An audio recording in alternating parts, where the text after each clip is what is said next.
Hello everyone, कैसे हैं आप सब। आई होप आप सब अच्छे होंगे। पिछली कक्षा में हमने लिंग को पढ़ा। इस क्लास में हम वचन को पढ़ते हैं। तो छोटी सी टॉपिक देख करके इसको स्किप नहीं कर देना है कि हम तो इसके बारे में जानते ही हैं। वीडियो को एंड तक देखिए, बहुत सारी नई चीज़ें हैं जो आपको जानने को मिलेगी। चलिए शुरुआत करते हैं। वचन यानी नंबर कहते किसे हैं? तो शब्द के जिस रूप से एक या एक से अधिक का बोध होता है उसे हिंदी व्याकरण में हम वचन कहते हैं। इसी को दूसरे शब्द में देख लें तो संज्ञा, सर्वनाम, विशेषण और क्रिया के जिस रूप से संख्या का बोध हो उसे वचन कहते हैं। लिंग में भी संज्ञा का ही परिवर्तन हो रहा था और वचन में भी संज्ञा, सर्वनाम और विशेषण का ही परिवर्तन होगा। हिंदी में वचन कितने होते हैं? तो दो होते हैं, एक वचन और बहुवचन।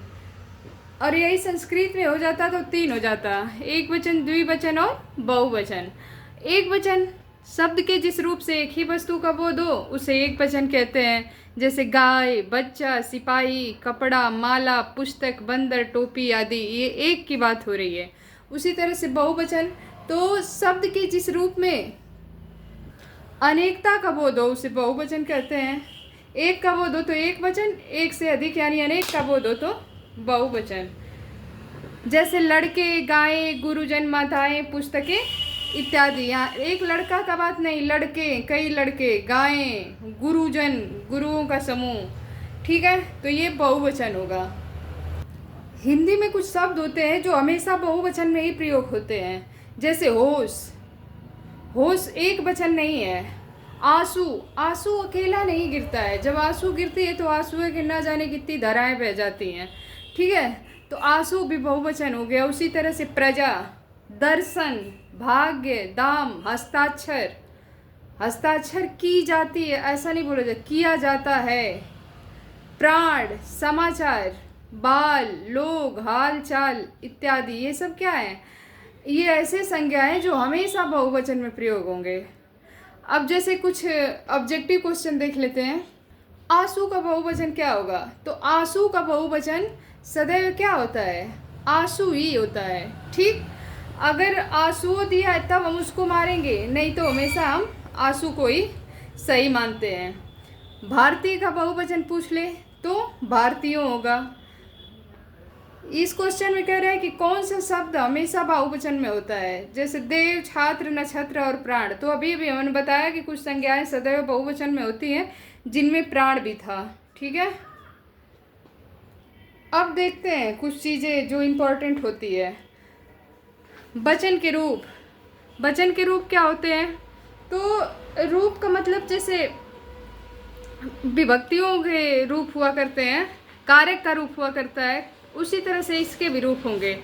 तो निर्विभक्ति रूप होता है एक, और दूसरा सविभक्ति रूप। निर्विभक्ति रूप का मतलब जिसमें विभक्ति ना लगी हो, सविभक्ति रूप का मतलब जिसमें विभक्ति लगी हो। अब मान लीजिए एक उदाहरण देके बताती हूँ।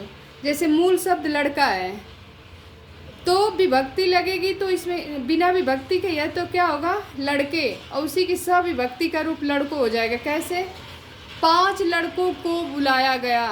अब लड़कों के बाद को आ रहा है तो को क्या होता है? विभक्ति होता है। वचन का कुछ नियम होता है, उसको हम बारी बारी से देख लेते हैं। अब जैसे दे रहा है कि आकारांत वाले शब्दों में प्रायः आ ए में बदल जाता है। आ किस में बदल जाएगा? ए में बदल जाता है। आकारांत का मतलब क्या होता है? जिस संज्ञा के अंत में क्या है? आए। ठीक, जैसे लड़का, घोड़ा, पंखा, कैमरा, ये सब के अंत में आ रहा है। तो इसका जब हम परिवर्तन करेंगे बहुवचन में तो आ किस में बदल जाएगा? ए में बदल जाता है। लड़का का लड़के हो जाएगा, पंखा का पंखे हो जाएगा, घोड़ा का घोड़े, कैमरा का कैमरे। उसी तरह से आकारांत वाले शब्दों में प्रायः अ जो है ए, इस पे क्या लग जाएगा? अंग का मात्रा अ एंग एंग में बदल जाता है। जैसे नहर है तो इसका बहुवचन बनाएंगे तो नहरे हो जाएगा, सड़क का सड़के हो जाएगा, कलम का कलमे हो जाएगा। ठीक, अब ईकारांत, जिसके अंत में ई आए उसे ईकारांत कहते हैं। तो ईकारांत वाले शब्दों में ह्रस्व ई या दीर्घ ई या में बदल जाता है, चंद्र बिंदु लगा रहेगा। ठीक, नदी, नदियाँ, नारी का नारियाँ, मछली का मछलियाँ। उसी तरह से उकारांत वाले शब्द जो होते हैं उनके प्राय बहुवचन रूप ही देखे जाते हैं, जैसे साधु, बालू, गेहूँ, लड्डू इत्यादि। ये हमेशा ऑल टाइम का किस में होते हैं? बहुवचन में होते हैं। अब कुछ इंपॉर्टेंट चीज़ें देख लेते हैं कि कुछ शब्दों का बहुवचन हम गण, जन, लोग, वृंद, वर्ग आदि लगाकर बनाते हैं। जैसे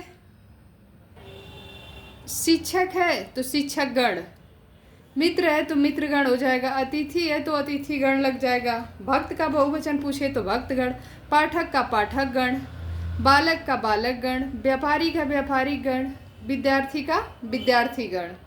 अब जन से संबंधित कुछ उदाहरण देख लेते हैं कि जन लगा के क्या बनेगा किसमें। गुरु है तो गुरुजन हो जाएगा, भक्त है तो भक्तजन। अब भक्त का भक्तजन भी हो सकता है और भक्त गण भी हो सकता है, स्त्री का स्त्रीजन। अब वही लोग से संबंधित उदाहरण देख ले। किसी को क्या किया जाए? संबोधित किया जाए। अब गरीब व्यक्ति को संबोधित करना हो तो गरीब लोग, अमीर को करना हो तो अमीर लोग, किसी जाति का संबोधन हो तो ब्राह्मण लोग, अच्छे लोगों की बात कही जाए तो शरीफ लोग। ठीक है।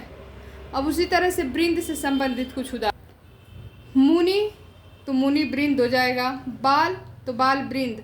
अब ये बाल वृंद और बालक गण दोनों हो सकता है। शिशु है तो शिशु वृंद हो जाएगा, नारी है तो नारी वृंद हो जाएगा। उम्मीद करती हूँ वचन आपको अच्छे से समझ में आ गया होगा। अच्छे से समझ में आया हो तो वीडियो को लाइक, शेयर, सब्सक्राइब करना ना भूलें। और ये चीज़ें प्रैक्टिस से अच्छी होएगी, इसको हमें बार बार प्रैक्टिस करना होगा। ठीक है, बार बार इसके एग्जाम्पल को देखना होगा, विभिन्न परीक्षाओं में पूछे गए प्रश्नों को देखना होगा, तब हमारा जा कर के सही बनता है क्वेश्चन। जय हिंद, वंदे मातरम।